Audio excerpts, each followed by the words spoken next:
Good evening, good evening, good evening, and welcome to Couch Conversations with the Doctors, where health is wealth. So, what night is it tonight? It is Monday night, and it is time for Couch Conversations with the Doctors. As always, we're going to go around our fantastic panel and begin to do our introductions.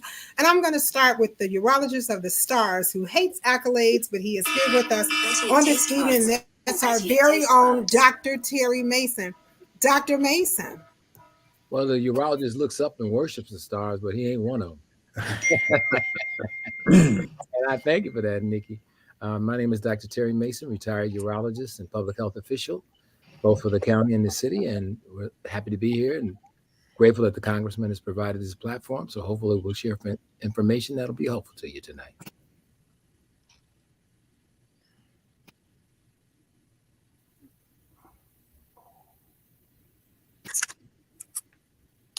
Thank you, Thank you so very much, Dr. Mason. Dr. Graham, go right ahead, Dr. Graham. Thank you, Nikki. Like Dr. Mason, I'm a retired physician. I worked in the Western suburbs for 30 years. And after retirement, Hold on a second. Oh, go ahead. Okay. And after I spent 2 years working in the representative's office on healthcare issues. It's a real honor and a pleasure to be here to work with my colleagues. And I'm going to try and answer your questions if I can. Outstanding, outstanding. Jack with us. He says, hey to you guys. Hey, everyone who's here. I want to say hey to Yolanda Williams, who's here with us just as well. She's saying good evening to everyone and thanking everyone for being here with us. Gentleman who has the best art, and I really believe he is a connoisseur. That's our very own Joseph Harrington. Joe?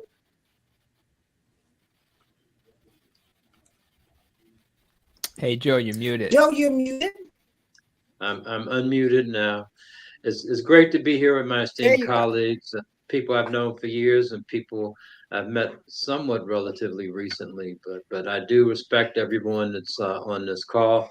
I applaud Congressman Davis and you for providing this platform. I look forward to an interesting evening. By way of background, I've worked in a number of fields, but mostly public health and healthcare. Worked at 3 different hospitals, retired from the Illinois Department of Public Health in 2017 as a regional health officer for Cook County, and proceeded to retire, but I'm still very active. I was recently elected president of the Roseland Community District Commission, and I'm serving on the Cook County Health Board. Lord have mercy. You are a commissioner. Promiscuous. I don't think that's an appropriate term. I might be doing a lot of things, but I'm definitely not promiscuous. but thank you for that. Maybe in my youth, but not at this point. Don't be grinning, Want Pete. to say hey to Deacon. Want to say hey to Deacon Gray, who's here with us. He says, okay. Want to say hey to Linda Johnson, who is here. She says, good evening to everyone. To the doctor who's known on the streets as being Dr. 100, that's our very own Dr. Maya Green. Dr. Green. Good evening, everyone. Thank you, Nikki, for making this platform. Thank you, Congressman Davis, for having me and creating a space where community can come right up and join in conversation where we can learn from each other, learn how to protect our tribe, and support each other through this COVID in the past, COVID in the future, and whatever comes. I'm excited to be here. Thank you for having me. Outstanding. We see that Dr. Ansel Johnson is here. He says, great panel. I always learn something. So thank you, Dr. Ansel, and you have to come back and join us just as well. To Dr. Pete, who is the father and that extraordinary chef who's here with us on this evening, who was our lead on last week and made sure that we got through our panel discussion as everyone was in town hall meeting. So thank you so much, Dr. Pete. Hey, Nikki, thanks so much. I appreciate you and the Congressman for creating this forum. I always appreciate my colleagues. I learn so much from them and have learned so much from them. I'm looking forward to communicating with our community to have us to make better decisions in the absence or presence of primary care providers. We're not here to replace your primary care provider. We are definitely here to empower you, the community, to make good decisions along with your provider. So we're about patient empowerment and power to the patients. All right. Power to the patients. To our chair of Westside, our health chair of the Westside Branch NAACP Health Committee, our very own Tyrena Newkirk, Yes,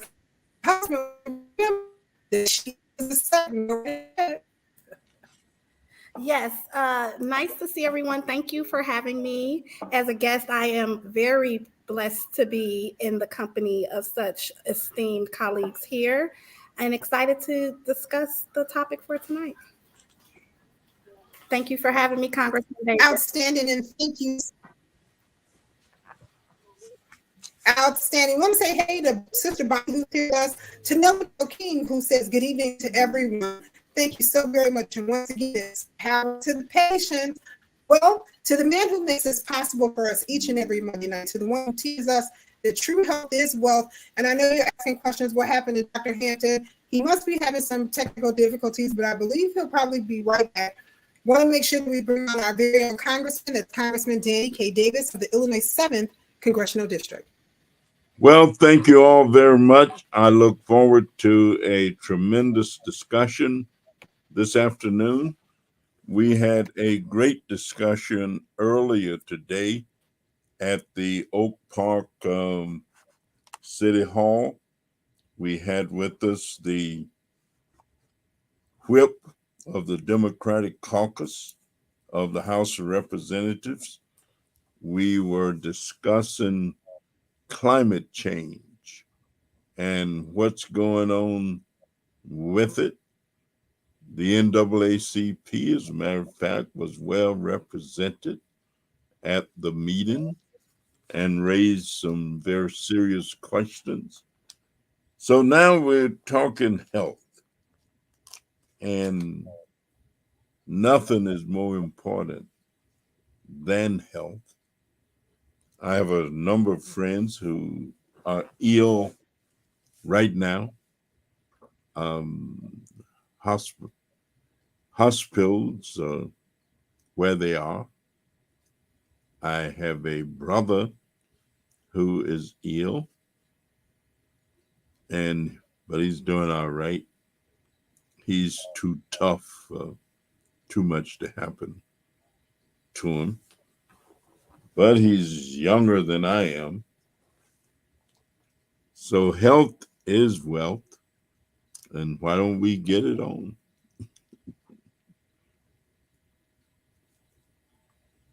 We are ready to roll, Nikki.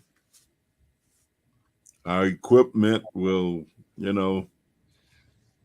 thanks to the federal government, we're getting all this money to do broadband and improve our infrastructure for communication.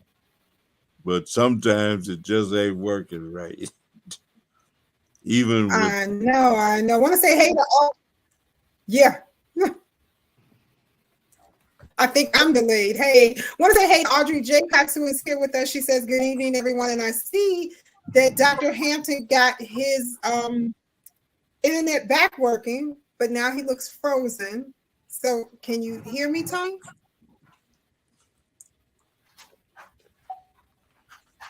So while he's working on that, Linda Johnson is agreeing with you, Congressman. She says, laughing out loud, healthy wealth, so true, is from Deacon Gary. Sometimes we just never know when something's going to go out, and that's okay. Well, Dr. Mason, I know there's been some there's Tony. Tony, how about now? You're unfrozen. Why don't you go ahead and introduce yourself?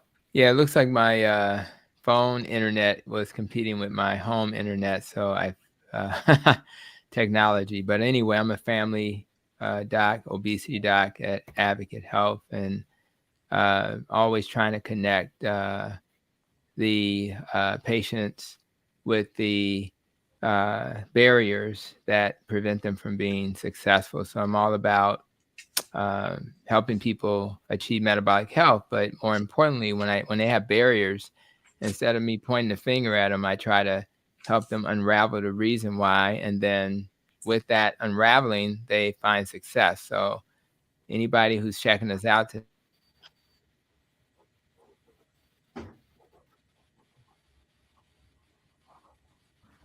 Now, Dr. Hampton is talking about Okay. his internet, but that's a good old fashioned Android phone for you.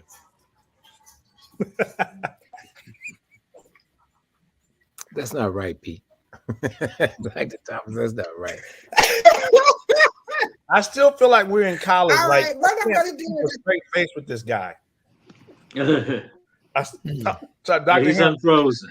I He's frustrated though. I can't keep a straight face with you. I mean, I told him that that's your good old fashioned Android phone.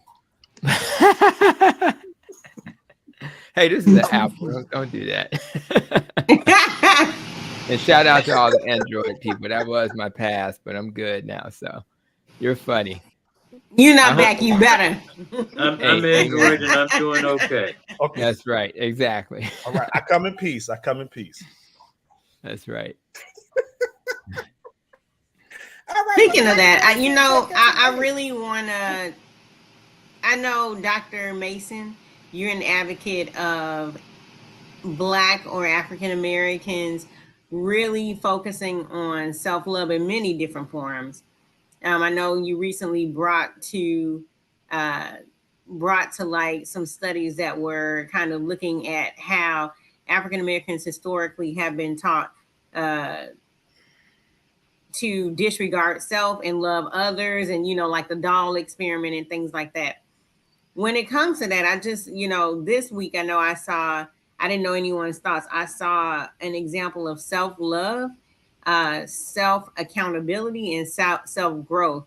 And shout out to Sha'Carri Richardson, because the mental journey and the emotional journey and the self-development that one has to go through all those stages and come back like Dr. Hampton is on the internet, not back but better, I think is a great example of what it means to trust yourself, love yourself, center yourself, focus, and go after, your purpose. And so I don't know if anyone has thoughts on that as we kind of organize for the next,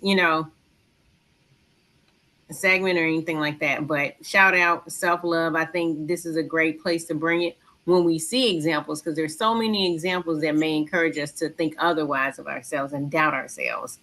But that's an example that I found inspirational. Well, thank you, Dr. Maya. I agree with you. I think that any of those examples are always good for us to lift up and amplify. We still have, for many different reasons, with all of what's going on in our community, I don't think we can look at that with justice without looking at what has happened to the family over the last 50, 60 years. You cannot have that conversation without that. And when we look at that, we also have to look at what have been the influencers that have helped to create the environment that we see today. Mm-hmm. And those things are not necessarily of our own doing. I'm not trying to place blame someplace else, but there's a lot of things. When a family is destroyed, when the nuclear family is not what it used to be or can be what it used to be, that when there is a blatant disregard for law and order that comes from your initial upbringing as a child, because that's the first place you learn, at least I did in our house, law and order was the rule of the day. And the law and the order came from the parents. And that was about it. And anybody else on that block, for that matter, who was an adult. So I think that we've gotten away from some very basic things that help save us. And I think what we see now are the result of the rupture of that fabric. Yeah, when I think about like why people struggle, I ask this question every day.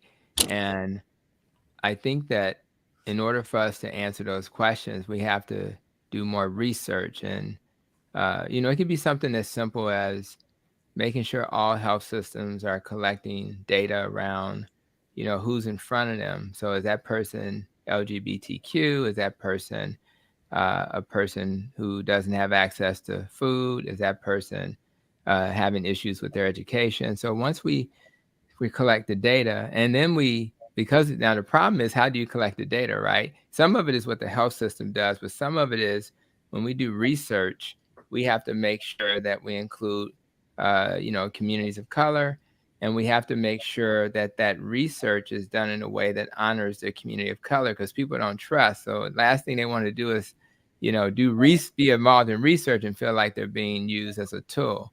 So you have to be very thoughtful about how you engage that community. Maybe it's through the church, maybe it's through community organizations. And then the research then can reflect what's best for that population as well as others. And I think that as we interact with each other, and we have people from outside the community interacting with us, we have to make sure that they understand that culture. We need to they understand why we struggle. And a lot of that is being collaborative. So what I would like to see is organizations like our health system that I'm in is actually literally at the table with the patients, the community, the pastors, the community organizations, and even the bigger organizations like Amazon, Google, who have more resources. And we work collaboratively to create a path to remove barriers that prevent people from being successful. And I'm, of course, talking about social determinants of health. And then beyond that, I think we have to think about public health policy. That's when our congressman comes into play, and we create policies that support that. And we do it in a way, again, that honors the community. We're being empathetic. We empower the community. And then we have to be patient, because the healthcare infrastructure that's broken has been broken for a long time. The healthcare infrastructure that's been that led to all this distrust has had this distrust for a long time. So we're not going to fix it in a day. But if we have more people on the team who are focused on, health equity, for example, then what will happen is that we'll make gradual improvement. And then I think what I would like to see, I want to see health systems and insurers and Google and all these people making public statements saying that this is important to me. And then we'll use that as leverage to then say, hey, guys, we actually care about these issues. A person of color should be treated the exact same way as a person who's not of color. And let's make sure that we create bridges. But we don't do it by pointing at people and blaming people. What we do is we find common ground, common ways of addressing this issue. And I think that if we do that, we'll get closer to our goal of having a world where it's closer to equal. Maybe we won't get all the way there, but we just want to get to a place where people can go to the health system and feel comfortable that their family members being treated with dignity and respect. Yeah, I'd like to jump in, and I'm not going to disagree with anything that Dr. Hampton said, but I want to add some context. It's not lost on me, and actually it's been reported all day, that this is the 60th anniversary of Dr. King's March on Washington. And one of the things that I remembered, and I went back and I looked at and reviewed his speech, he talked about the architects of our republic, and that they were signing what he referred to as a promissory note, and then went on to say, we got a bad check, and the check came back marked insufficient funds. But he also said, we refuse to believe the Bank of Justice is bankrupt. So Dr. King was an optimist, and it's also not lost on me that the last book he released, it was released after his death, is called Where Do We Go From Here? Community or Chaos? We've lost community. And we're in chaos now. We need to go back to community. So I would think, and I think that that's one of the things that was talked about, self-love, that we have to get back to self-love and rebuilding a sense of community. We've lost our sense of community moving forward, and that's gotten us into the situation we are now. We're disconnected in ways that sometimes we're not even aware of, and we don't realize. And until we can come together and be in community with each other, and not only respect ourselves as individuals, but demonstrate some degree of self-love, things are going to get much, much worse moving forward. Yeah, I just want to agree with my colleagues and just say, Dr. Hampton, when we were in school, I remember when we were freshmen, the sophomores would come to us and almost like as if I can't believe they were like a year ahead of us because they seemed like they was somebody's mama and daddy because they was telling us, here's who you need to take for organic. Here's the notes. Here's the old exams. I mean, it was a sense of community like you would not believe. Now, you wouldn't be surprised at this because it's at an HBCU. But then when you talk to the kids now who are at that very same institution, shout out Xavier University, the best HBCU there is. I see over there Dr. Meyer from Alabama. Okay, but but now the kids talk about that they're not as connected to that next class coming in, and that it's harder and harder to connect with that next class. That's insane to me because that's the reason why you're there. I mean, listen, God bless you. You go to another institution, but you're there, you're at that HBCU to get the kind of support. How would you disconnect? How does that happen? So, but I think to your point, Joe, that it happened so slowly, like that it was almost like, it wasn't something sudden. It was something that was incremental. They talked about, when you throw a frog in like boiling water, the frog knows to hop right out. But if you put the frog in regular water and then just slowly crank the heat up, that the frog will eventually burn to death. And so I think that's what's happening in terms of that sense of community. I think we have not seen the health outcomes as a result of that disconnection. We have not seen the drop in Black doctors and Black attorneys that will happen as a result of that incremental cranking up of that temperature. That includes, and I mean that's metaphorically speaking, but from a real sense, we're talking about that disconnection. So I totally agree. I think we need to reconnect, celebrate each other, and have that sense of accountability. Like we had a sense of accountability for that class ahead of us because they were giving us their notes, because they were checking in on us. And so I just really want us to go back to that. So that's what I have to share.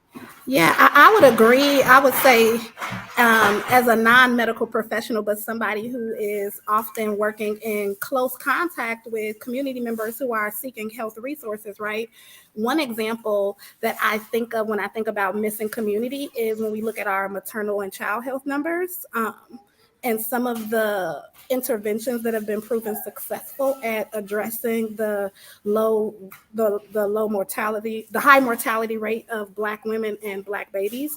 It is Black Breastfeeding Week, so just wanted to throw that out there. And when thinking about Black breastfeeding, I think about the community and how important being a part of a community is when it comes to addressing that issue.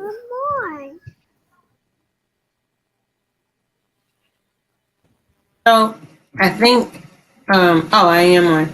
I'm sorry, were you, Tyrina, were you finished? I know my kid wanted me to be finished, so yeah. Oh, okay. Okay. Well, two things I had a question about with that. Before I go with my question, I just want to underscore what you said. Benefits of best breastfeeding, good nutrition, different types of milk made by mothers are made for their children or their offspring. For instance, cow's milk is made for a baby cow. Human milk is made for baby humans. That's an example.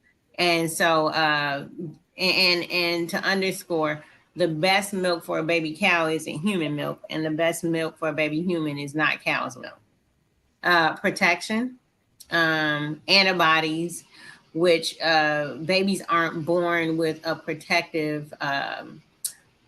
Remember during COVID, we talked about that army that comes out and on site, will attack or will spy out, see what something interrupting the body is about. and then go back and be ready next time. Babies aren't born with that. Just like when we're babies, our features aren't all the way formed. Our immune system isn't all the way formed. So where do we get that protection from? Right? We don't come out as babies being like, "Oh, it's time for me to eat. Let me go to the kitchen and whip me up something." Our parents do that for us, and that's an example of feeding. But what about our immune system? Well, our parents do that for us. The milk that we get from our parents comes from our mother, and then that's where we get our immune system from as babies until our immune system starts to mature, right? The first breast milk that comes out is full of nutrients, full of brain power, things like that. And then, just like cow's milk, you leave it out, it spoils. It's not, it got to be a certain temperature or it denatures, everything like that. Coming straight from the mom, the milk is ready. It goes where mommy and baby go, things like that, right? And then it also creates, especially in these times, a special bond. There's literally chemicals released.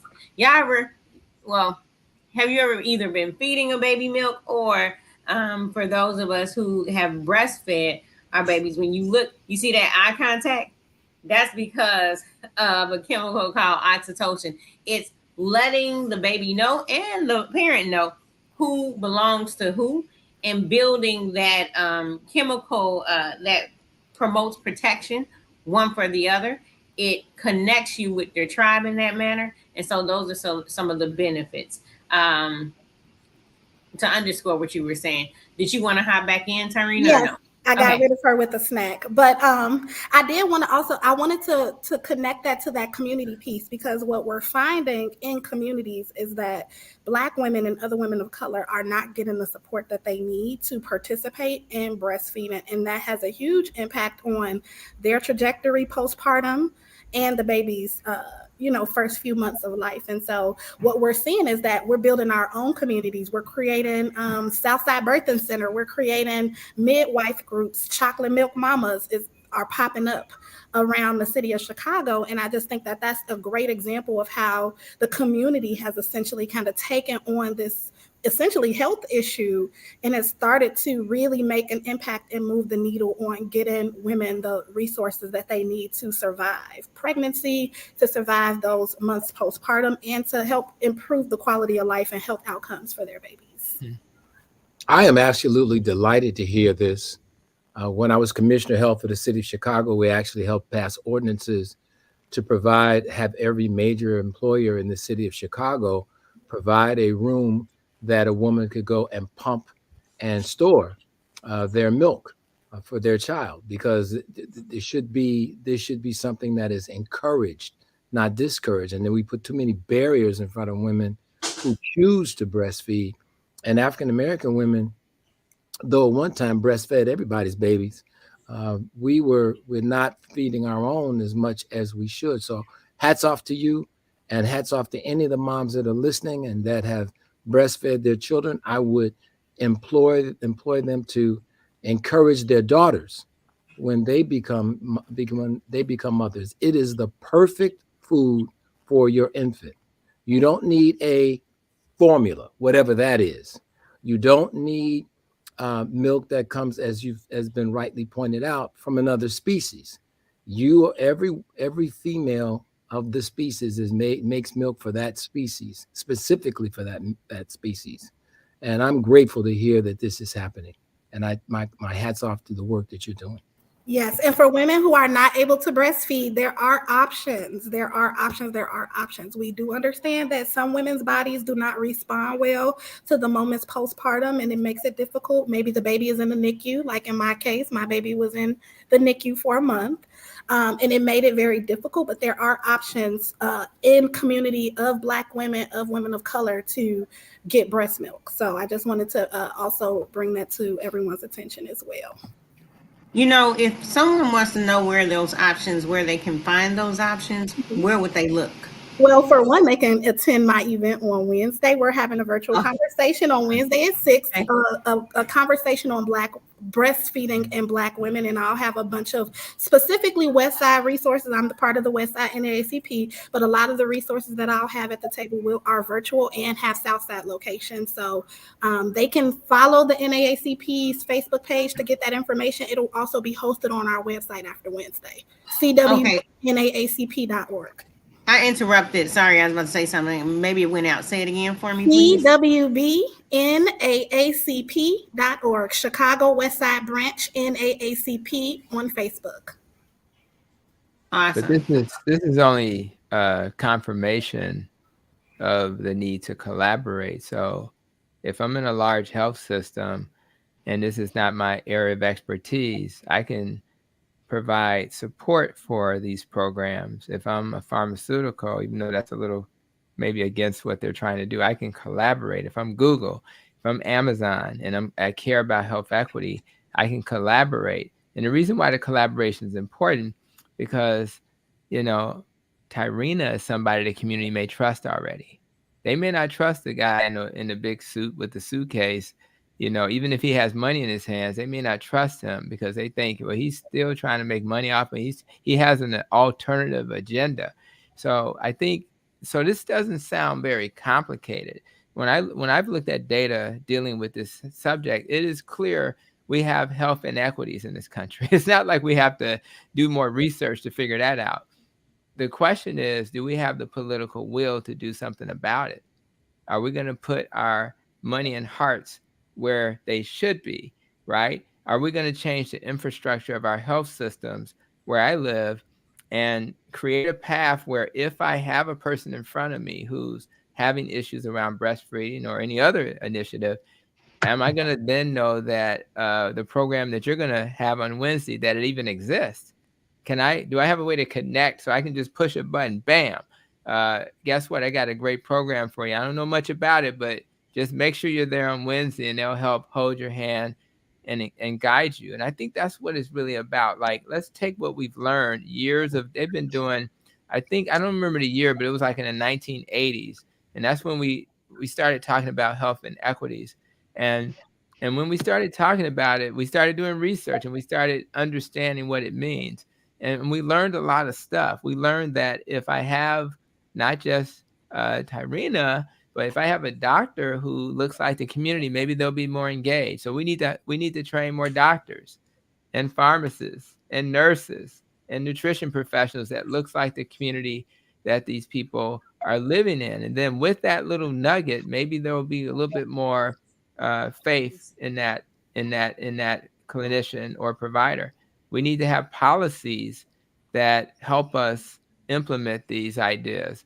We have to make sure that people have access to these ideas. We can't just live in this bubble where we talk about it in this platform, but that mom who, may have to work a couple of jobs, she may not ever hear this conversation. So how do we ensure that she gets access to this information, the end user? So I think we have a lot of work to do, but I think what we need to do is have the political will to do it. And once we do that, I think we'll move that needle. Yeah, I want to jump in and address that issue of political will, particularly with Congressman Davis being here with us. That really, that's our job, and people need to vote. I mean, one of the things that's really discouraging is the lack of people that actually vote across the board. But we're among the worst in terms of voting. And so the political will doesn't come from the people, because the people elect the people that can do things, that can make change in terms of the government. So if we're talking about political will, we're really implying that people need to be a part of the process, and we need more of us, more people that look like us, to get out and vote. That will shift the political will.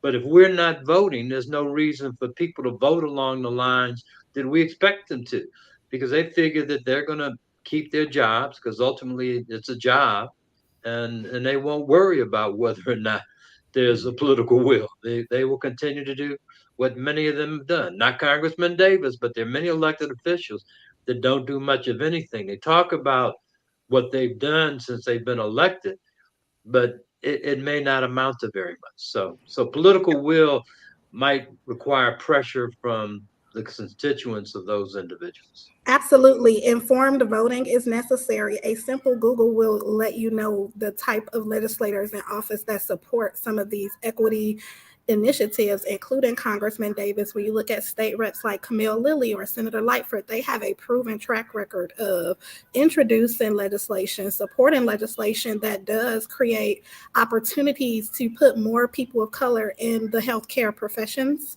to help get funded social work, to help social workers get covered under insurance, and to make sure that doulas and midwives, who are often community members, are being able to be properly compensated so that they can make a livable wage doing work that significantly impacts the community. So I just think, like, to your point, informed voting and understanding how to vote for legislators who have proven history of getting funding and legislation passed for these type of resources, I think, is the most important piece.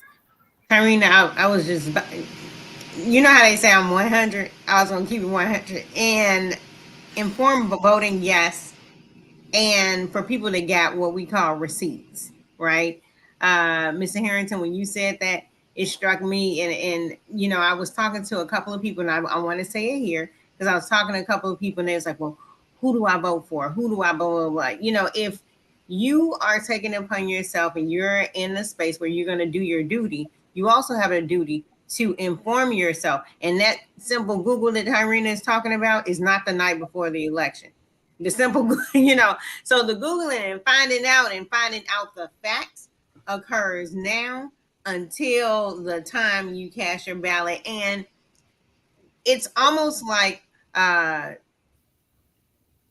Pete, who I was gonna let you slide on that Xavier, Alabama A&M, but I see you feel guilty for not going to Alabama A&M, so you brought it up yourself. It came out. What's saying you come out? You see what I'm saying? I was gonna let you slide, but the bottom line is, we got love for each other. Power to the patients, right. And also we always talk about what power is to the people, but then it's always interesting what we do with the powers we have, right? So we have the power to vote. Take it seriously. Do your due diligence. Somebody put JSU and threw me off my game, but I'm just going to keep on going. In the comments, Nellie Parnell King, I'm going to deal with that later. I got to stay focused. And do your due diligence. Find out receipts, because I can show up and tell you I've done all these things on a commercial, because what I'm counting on is that you didn't do your due diligence and you're just going to vote off emotion. And we have to vote for our communities. And when people don't make decisions for our communities, when they have no receipts and they want to vote on credit, it's time to cash out. Okay. And so we have to do your due diligence, community. We are in, especially, I'm speaking transparently to the African American community right now, because we're in a space where, if you look around, we cannot afford not to be unified. We cannot afford not to align ourselves among an agenda that supports us. We have to stand up for ourselves, because nobody is coming to save us. We have to do our due diligence and keep or vote in people that are doing stuff for our community, and be mindful when they're not. So that I'm going to step back about that, but that due diligence is for people that got receipts. So I just want to say, and mine's going to be real brief, because you're talking about two categories of people that are not informed voters, and I'm also talking about people that never vote. I mean, we got two problems. We got people that never vote, and we got people that really don't make an informed decision about who they vote for. And that may be even worse than not voting, because we get the same thing over and over again. So I was just going to comment on, there's a problem when you don't vote, because that means when you don't vote, your voice isn't heard. And the guys on the other side believe only their constituents matter, and they stop listening. So you really have to have the weighted numbers to move the needle. You can't afford not to vote. You don't want to make the other side stronger and give them a bigger voice.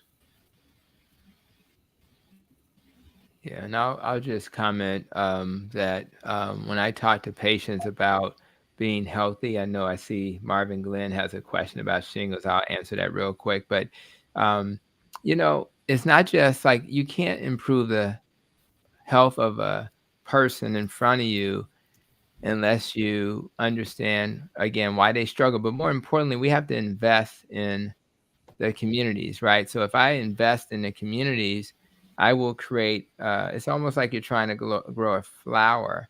If I'm growing a flower and it's surrounded by weeds, it's going to be very difficult to really give that flower what it needs. So part of our journey, which makes this very hard, is I can't house everybody. I can't employ everybody. I can't make sure we get all the stores to have fresh foods instead of potato chips and Snickers bars, right? So it's very complex, but we have to have a world where we think about how do we reinvest in communities, and some of that reinvestment is free. It's us, some of the people on this panel, getting in front of people and doing health fairs, and some of this stuff is not expensive to do, but you have to do that.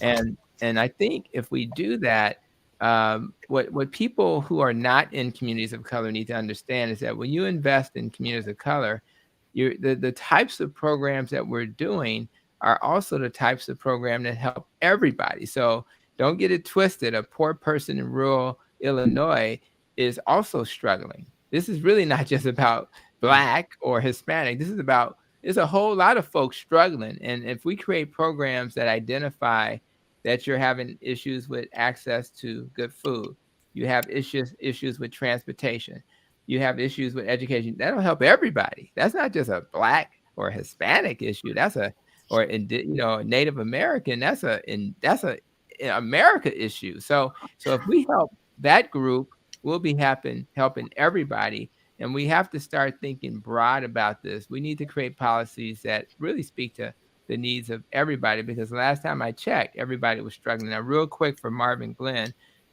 is shingles vaccine recommended? As a clinician, you tend to encourage vaccines because again, going back to COVID, 98% of the people who were dying during the pandemic were unvaccinated. So I'm a little biased, and I totally accept patients who are not interested.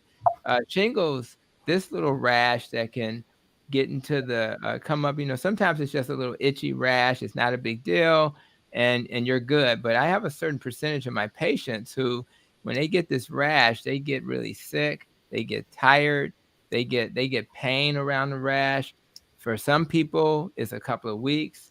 For other people, it's a couple of years. Now, imagine getting a rash that's so painful that you have to take strong medicines, and it lasts for months to years. So for me, if I get a vaccine, a couple of shots is necessary for this vaccine, and that'll prevent that. To me, that's a no-brainer. So I think for anybody, particularly over the age of 50, you have to make sure insurance covers it. Sometimes they make you wait to 60.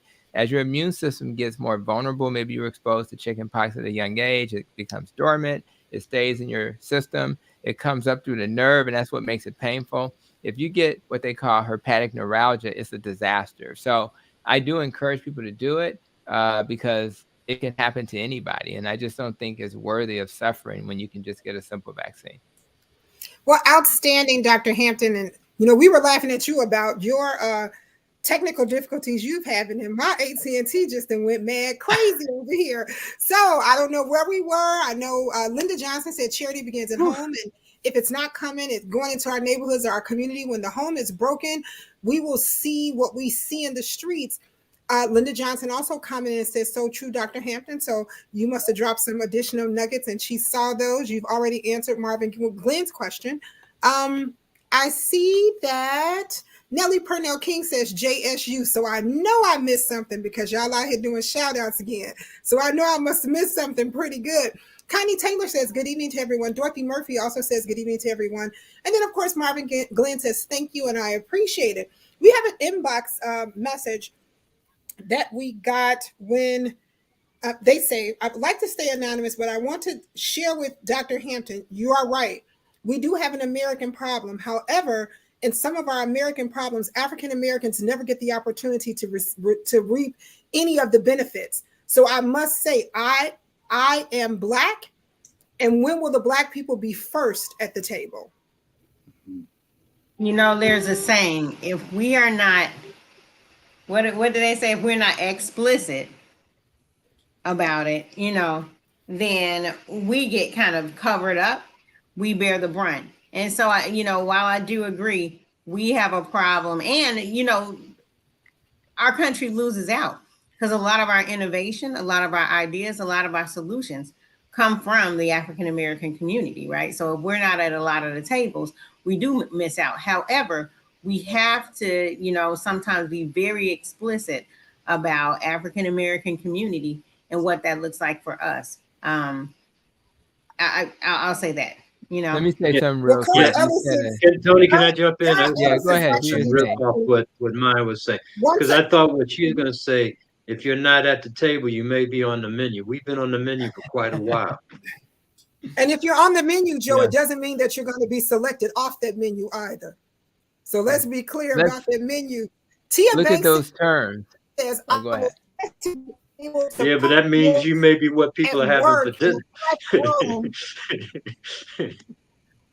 But So Tia Banks says, Yeah. I was go ahead. blessed to be able to pump milk in a private room, and she thanks Dr. Mason for making sure that that happened for All her right. over at Cook County Hospital. So Tia says, thank you, Dr. Mason, for that. Carl Ellis actually says, thank you, Dr. Green, for sharing that statement that you just made. It is important. Everyone else comes to the table and they're not afraid to say who they are. Everyone else has an agenda except for us having the Black agenda. And when we mention the Black agenda, we are frowned upon. Well, don't let that Now, stop the fight. while I don't agree, and so while I agree, while I would say, Dr. Hampton, I know that's not what you meant when you said that. I do definitely agree. The other statement that I forgot the person. I want to say their name is Phil Wilson. They said, speaking of the Black community, if we are not explicitly included, we're implicitly excluded. And so we gotta always don't be afraid, be loud about it. I mean, be organized about it, be strategic about it. And most importantly, going back to what we said before, we got to be unified about it. Yeah. And be honest about it. Yeah. Yep. I was in when I was in San Diego last year, I speak at the Symposium for Metabolic Health the last 4 years annually. And I put a slide up, it was a slide that I was talking about a young man in Chicago who does real estate, who I was highlighting. And I just asked the crowd to pause and say, when you see a Black male, what comes to mind, right? And what came, and then I put one of those slides up with all the different words, and it was things like, basketball player, thug. I mean, it was very disappointing to see what the average American. And then when I did more research for that presentation, it says 70% of Americans have anti-Black bias, and some of that bias, you use the word explicit. So you have explicit bias where you are outwardly saying stupid stuff, like some people that have done that in politics over the last few years, and we won't go there. And then you have implicit bias. And implicit bias is when you just don't even know you have it. You don't realize that you're doing things that are biased. So if we're going to change that, what was suggested is we need to be at the table, right? But if we're at the table, you need to actually be given permission by the people who put you at the table to be who you are. You can't just be at the table and say, I done made it now, so I'm good. No, you have to be at the table actually stating things that people at the table may not know, may not understand, and add that flavor that the boardroom normally doesn't hear. And then you can then maybe move some of the people at the table who never understood that perspective, how to look at the world differently and help people in communities of color. So I think it's nuanced, and I'm happy that some organizations are doing their best efforts in spite of the affirmative action issue that just occurred. They're still doing their due diligence to make sure there's diversity, but we must give people permission to be who they are. And if you get into that role and you don't stand as you are, then you're actually doing a complete disservice, because you're then giving the people at the board table the perception that, oh, we good now. We're just getting started. Just putting me at the table is the beginning, and then we have to walk towards figuring out how to improve things. Frederick Douglass I said, hear what. Oh, I'm sorry. oh, it's okay. I was just to say, Frederick Douglass said, "Power conceiveth nothing without a demand." Man, that's right. And so we are not. I'm not. No offense. I'm not asking. I'm over trying to be your buddy. I'm over seeking your approval. I'm over it.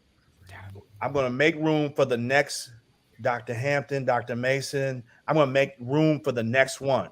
So while I'm there, I'm getting the next one in. Why? Because the diverse voices is what allows us to be powerful. It allows to my colleague's point. Dr. Maya said it. Our country is better the more different voices we have at the table. It's not a matter of just this is better for Asian people or Black people or whoever.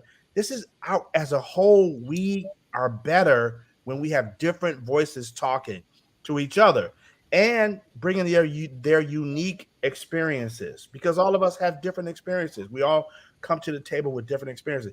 And guess what? Some of those experiences are very common.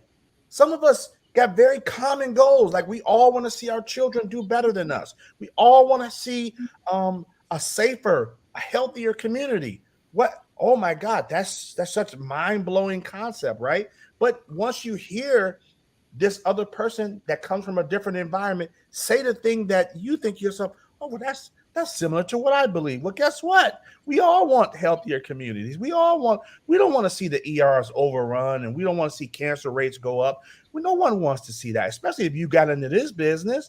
You want to see people do better, and you don't want to see people struggling. And so we want to have an empathetic heart, and part of having us at the table is having us be able to communicate that, to say, while things are hunky-dory to you and to your community, there's a whole community that is not so hunky-dory for. If you think about some of those maternal child rates of African-American women, let any other culture have the rates that we have for women and children dying. Let any other culture have that. We would have fixed this problem. We would have fixed it. And so it's not easy. It's not a happy discussion, but we need to, again, power conceiveth nothing without a demand. Dr. Mason? Yeah, I was just going to say that there was a time, I don't know what happened to us. I don't know if it was integration that derailed us. I don't know that was a good move at all. I don't know how history will go back and look at whether or not integration was a big mistake as a position. But one of the things I do know is that as a young child growing up in Inglewood, I saw Black people who came up from the South, not with very much education per se, but they started grocery stores. They opened up liquor stores. They opened up record shops. They opened up the things that were needed in our community to provide jobs to folks, and in addition to the things that we needed in our community. Why the hell do we need to beg somebody to come in our community and sell us something to us? That's crazy as hell to me. And I think that I don't want to deal with this sort of whiny kind of conversation. This is whiny. And I think it's a shame that we're having whiny, weak conversations at this stage in our life. What happened to I was watching the whole thing that brother that did the Beatrice Foods thing, how he created this whole multi-billion-dollar situation. Why? Because he took a chance and he got in the room with people that could do what he wanted to do. We got to stop all this whining and get busy doing what we need to do. Ain't no cavalry coming. If we don't do it for ourselves, we shouldn't get it. And I think that we've got the kind of congressmen and the kind of legislators that if they needed fire in their pooch, they could get it. If we decided what we wanted to do and wanted to see that it got done, I don't need to hear no more complaining and whining and about what we ain't got. We got everything we need. Now, let's end with this. and I said this 2 or 3 times on this show. When I drove the bus, when I was in medical school, I drove the bus for a part-time job, CTA bus, driving night cars, and even sometimes on the weekend driving other areas. But what I did see is that Chicago is not as much segregated by race as it is by ethnicity.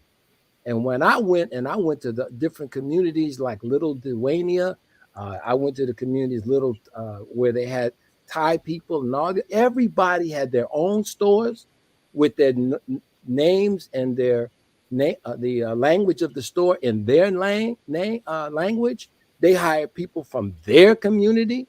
They did the things, and so there's nothing stopping us from doing us. The only thing that stops us from doing that is our own self-hate.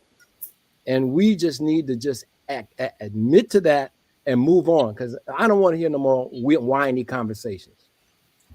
All right, Dr. Mason. Well, Audrey Jaycock says, I agree, Dr. Mason. Curtis Jones says, agrees.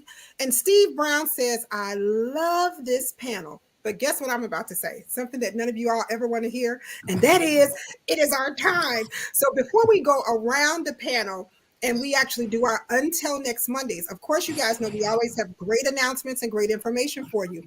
You know, Dr. Mason told me one day that it's more than a job, that we were brought here on a job for free labor. It's about a career. And the congressman preaches every day, not only that health is wealth, but he also talks about education is the key and having a career. I have a good friend here who joined us tonight who's going to share an announcement, Mr. Don Jones, Don has a unique business.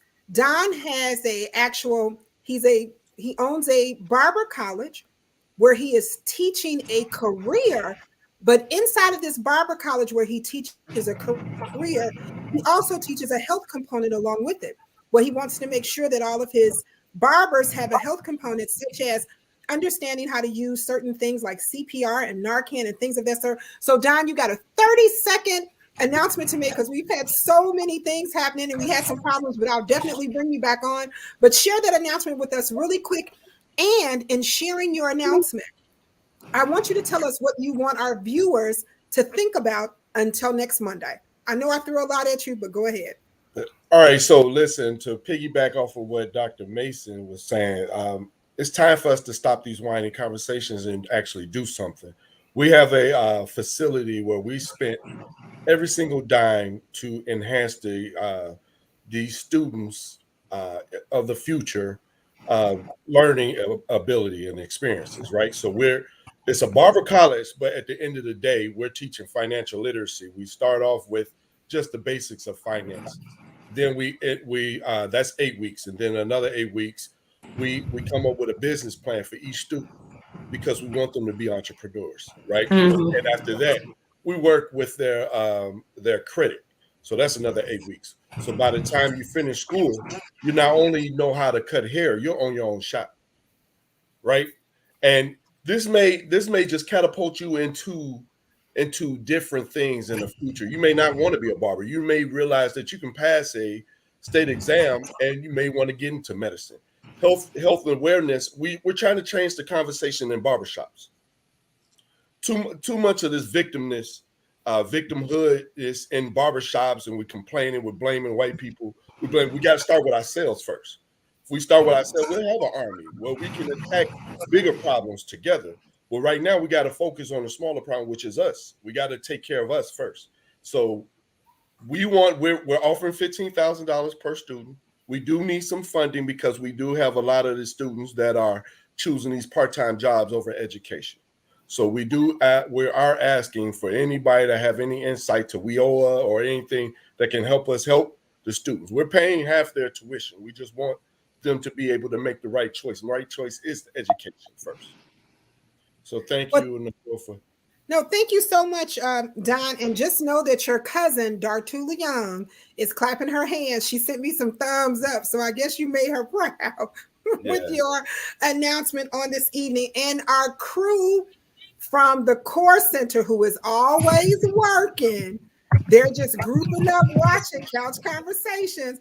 But our crew that is there wants to thank the congressman for this, because one of the health professionals there is also a barber. He's a physician by day and a barber on the weekends, where he actually teaches at his school on Madison, and he's the one who has the mural on the side of his business that talks about life expectancy in Garfield. So he's doing some big thumb ups right now, and we have a lot of our I don't know if I'm throwing out a secret that maybe I shouldn't, but it's okay. Dr. Mason talked about records, but we have a recording specialist here who can mix some songs up for you, and that's our very own Dr. Pete, who is a physician by day and he DJing at night. So we got a lot of different things going on here. So we just want to say thank you to all these here. So for your next party, hire Dr. Pete to come be your DJ. He can fix your healthcare needs and help you dance. So, Dr. Hampton, you're until next Monday. Well, I think for me, it's us understanding what the barriers are. We know it's education, race, socioeconomic issues, where we live, where we work. But going back to the statement, like, let's not fuss about it, let's do something about it. For me, it's about research. We do research that as we work to improve the community, we do the research while we're improving. So if we put initiatives in place in the health system or elsewhere, keep the research coming so we can encourage others to do it. We continue to educate people. We work collaboratively with the communities who are already doing this great work, and we implement this. And more importantly, we encourage our political leaders to create policies that empower people. And we do it in an empathetic way as we reach out to people. So that's my final word. And I'm very optimistic about the future. Outstanding. Roxanne, we got you next week. We saw that you missed everything, but it's okay. You can always watch it as a rerun. And the West Side Branch NAACP says, this is awesome. Thank you, Congressman Davis, Nikki, the doctors, and the panelists for all of this great insight. Miss Newkirk, Sutton, that is, you're until next Monday. Yes, until next Monday, please join us on Wednesday at 6 p.m. on the Chicago West Side Branch NAACP's Facebook Live to engage in a critical conversation with Black women on the impact, the benefits, and the barriers of breastfeeding in our community and how we can use that to move the needle on maternal child mortality. Until next time, keep up the good fight. All right, outstanding. Dr. Pete, you're until next Monday. Yeah, until next Monday, to my colleagues' point, it is about these social conditions that create a huge barrier for us to obtain optimum health. And the question becomes, where do we bring the fight to? And we need the money. So to Dr. to Dr. Hampton's point, we got to have the data to support that the fact that those conditions create the barriers that create an environment for ill health.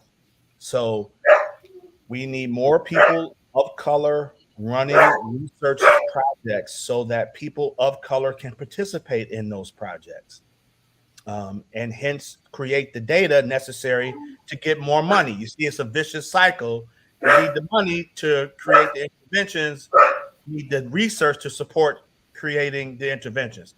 Anyway, I'm in full support of our community, just to Dr. Mason's point, not being on the fence, but taking to the court, and honestly being bold enough to speak to powerful people and to create those interventions necessary. So, kudos to my brother Jones. Shout out to you. I want to do some work with you with your barbershop. I'm a barbershop healthcare guy, so I love that. Outstanding. Well, Charles says, great show. Shonda Brown is here just as well. Audrey made a great point. She says, are we doing next Monday? Because it's Labor Day. Audrey, thank you so much. What I'm going to ask, it is a holiday, so we do take the holidays off and we run a rerun. What I'm going to ask is email our office, call our office, or send us an inbox message to tell me what rerun would you like to see for next Monday. because it will not be a live show next Monday. It will be a pre-record because it is the holiday. So thank you. So I'm going to challenge our guests to send me those messages and let me know what show would you like to receive. KK says, I agree. How do we get people of color to participate? We're going to work on that and have some answers for you on our next time when we are here. And Linda Johnson says, let's share about the Leadership Credit Union. We can have one of the Leaders Network people on to kind of talk about that in our next one. So thank you so very much. Dr. 100, I want to tell you that DLV Printing says that they have a t-shirt for you that says Dr. 100. So come on and give us your until next Monday. Well, thank you. Thank you. I will be in Chicago this weekend, so definitely I'll be there to get it. Hey, I greatly appreciate it.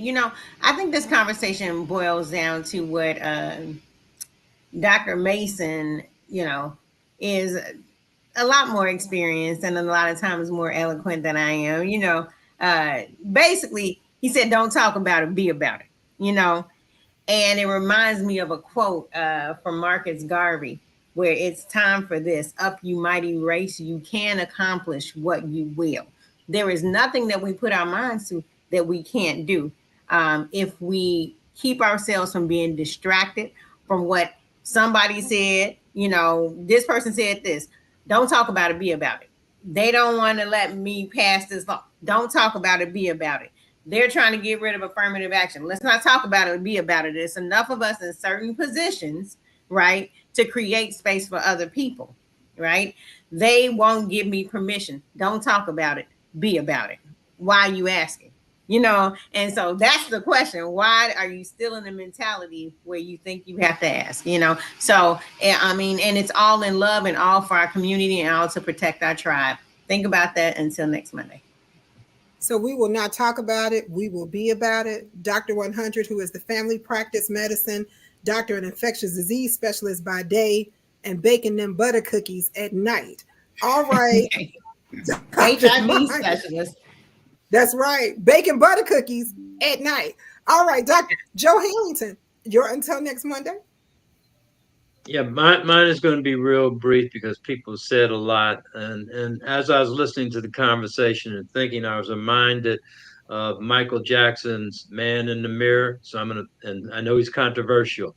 If you want to make the world a better place, take a look at yourself and make a change. That's what I'm asking everybody to do. All right. All right. Dr. Douglas Graham, you're until next Monday. Well, I'm going to go back to something we said earlier. You have to vote. If you don't vote, they won't hear you. If you don't vote, they won't listen to you. So you got to vote. Thank you. Dr. Terry Mason, you're until next Monday. Nathaniel Wesley wrote a book a long time ago that chronicled Black hospitals. And one time in the United States, we had 400 Black hospitals in the United States. Today, we have 0, not one. And that's a horrible thing. I as a physician, I cringe when I think about that, because when we don't own or control hospitals, we don't own or control residency programs, training programs, all kinds of other things that we complain about that we can't get people into. Other people have come here and they have understood how to work together and they've done it. And I'm not angry at them because they're only doing what they're supposed to do. We have to do it, and we have to stop talking about it and start doing it. And when I'd like to see, before the Lord closes my eyes forever, that we get another hospital, because then right now we're complaining because we don't have spaces for residents. We don't have spaces for this. We don't have room for that. How are we going to get it if we don't make it happen? So I'm putting it right out right now that we need to think about which hospital we're going to work together and get. It's a shame that after these many years, we've lost 400 hospitals and haven't built one. All right, Dr. Mason. Really quickly, just want to remind everyone there are some new variants of COVID out here. And as the numbers are creeping up and the seasons are changing, just want to remind everyone there is going to be a new COVID vaccine coming out.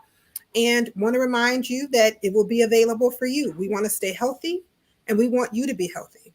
So we just want to put that on your minds. And if you are ever in a space where you don't feel like that you are safe as far as herd immunity or breathing, just pull your mask out your purse or your pocket. Don't forget that those are still available and around, and that they are here for you to have. So remember to keep yourself safe. To thine own self be true. And as always, the Congressman teaches us health is wealth. So, Congressman, take us home.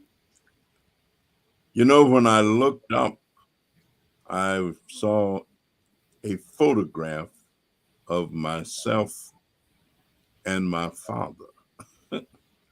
And I kind of smiled when I saw it. He had his hat on. And he would often say, the more you learn, the more you realize how little you know.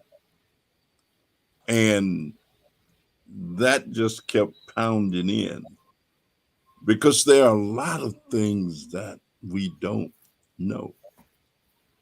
And because of what we don't know, sometimes we misunderstand.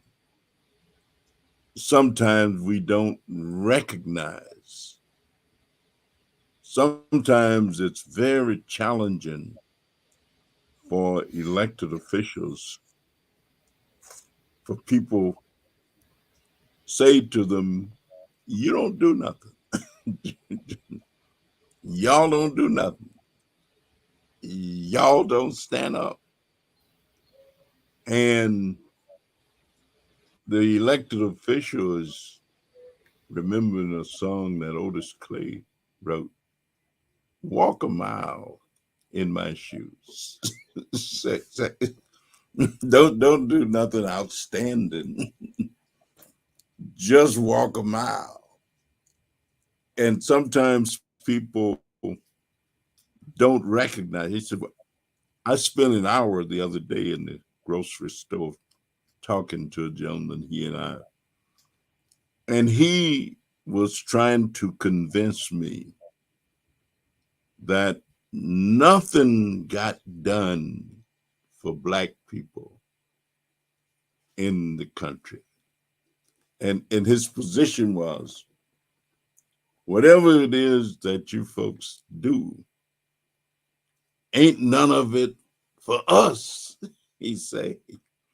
I said, well, if you increase the money for maternal and child health so that mothers can learn more about how to care for their babies.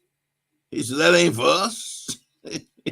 He said, that's for everybody. He said, I said, but what about the us's who qualify and need those services?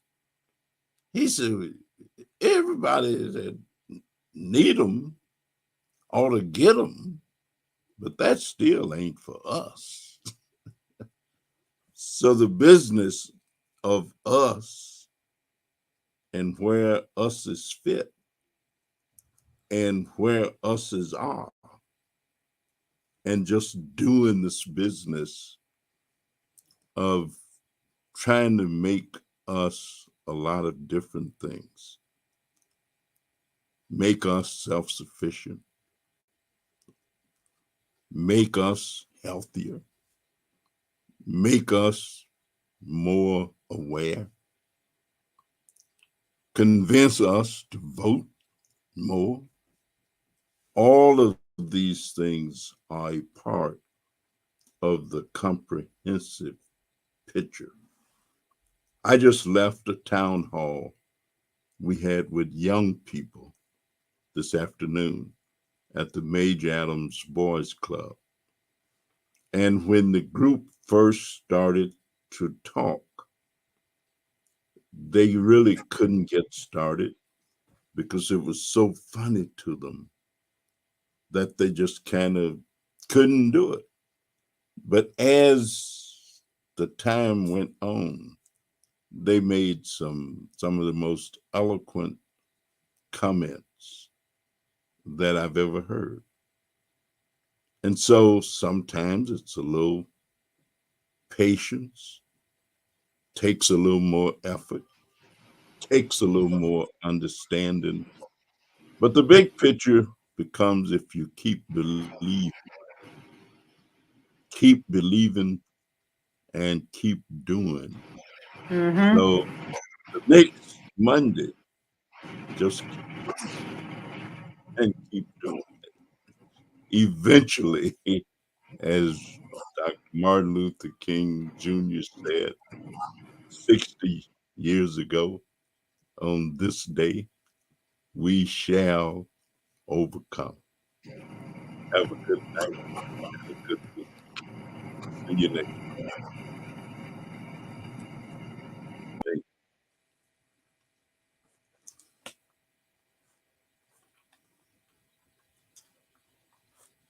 Okay.